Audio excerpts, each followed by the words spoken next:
Hi, my name is Terry Burns, and I'm one of the 5 celebrities taking part in Grey County Reads.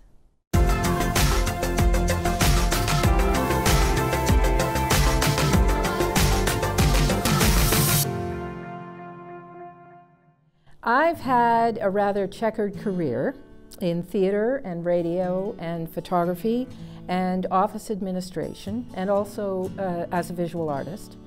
But through it all, I've been a writer and a voracious reader for more years than I can count.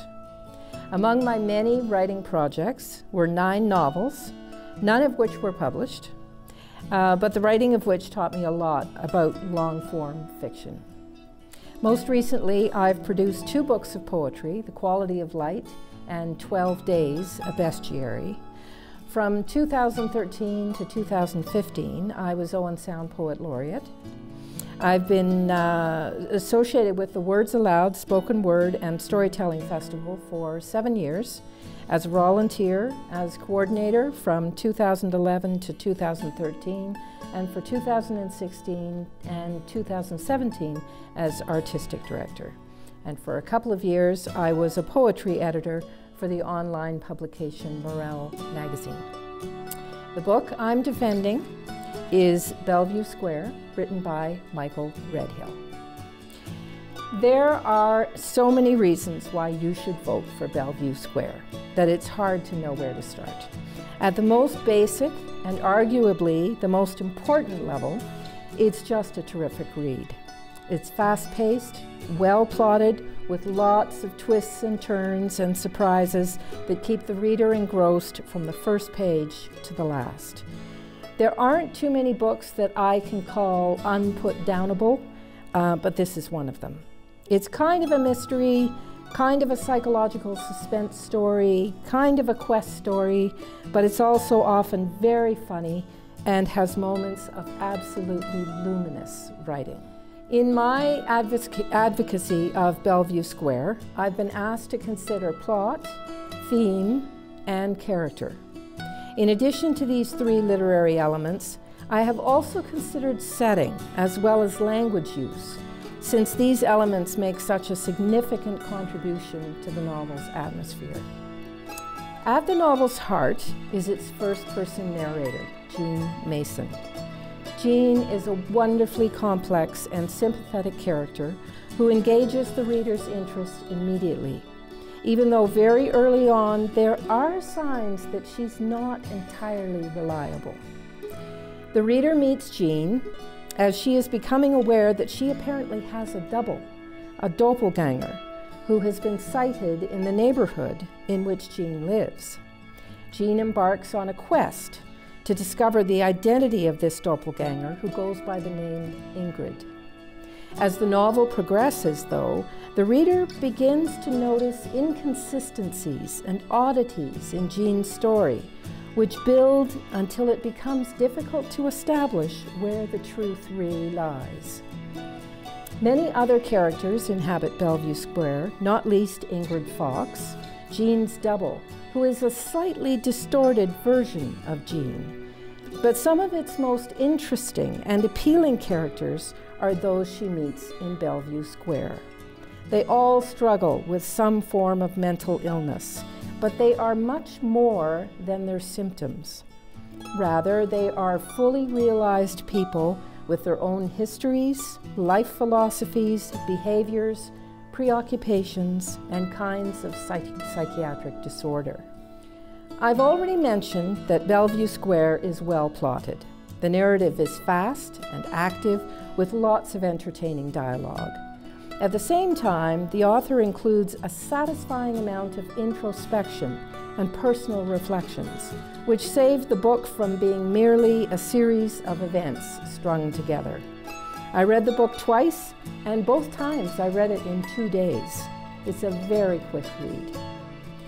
The location in which much of the book takes place is reflected in its title. Bellevue Square is a small park just south of Kensington Market in Toronto, frequented by a wide range of people, from families to dog walkers to drug dealers to those marginalized by mental health issues. It serves as a metaphor for what runs just below what we think of as normal life in a big city. The reader can almost smell the, quote, pee, dog turds, and decomposing mice, which are only some of the fragrances of Bellevue Square in the springtime, unquote.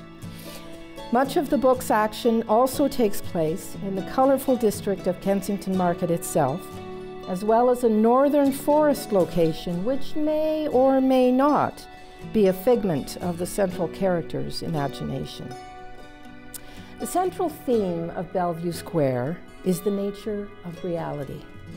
To illustrate this, Michael Redhill plays with many motifs: fact, fiction, sensation, perception, assumption, certainty, doubt, revelation, hallucination, delusion, and subterfuge. He uses a number of metaphorical elements to reinforce this theme, most notably mirrors, glass, and water. An interesting side effect of the many ways he manipulates this theme is that the reader finds him or herself also coming to conclusions for which the evidence is circumstantial. The reader becomes an actual participant in crafting an individual response to the book, which may or may not be the truth of this fictional world.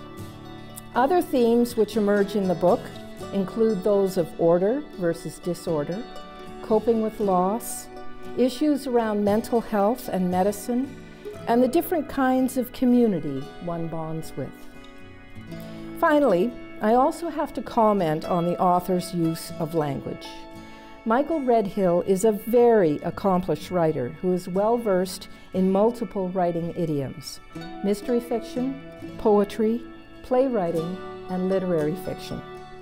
While Bellevue Square has a strong through line in terms of its plot, Redhill also excels at dialogue. I particularly like the dialogue he gives Jean's two preteen sons, which seems totally authentic to me and full of vitality. He's a very funny writer. There's a lot of really, really comic moments that are totally enjoyable. As a poet, too, Redhill has the capacity to craft exquisitely evocative imagery, which sparkles throughout the book like sun diamonds on water. Redhill also manages to impart a great deal of interesting information about mental health and medical conditions without ever descending into exposition. So, in conclusion, I can happily recommend Bellevue Square to a wide range of readers: those looking for a strong plot, quirky but believable characters, atmospheric settings, interesting ideas, and well-crafted language. Do yourself a favor and read Bellevue Square.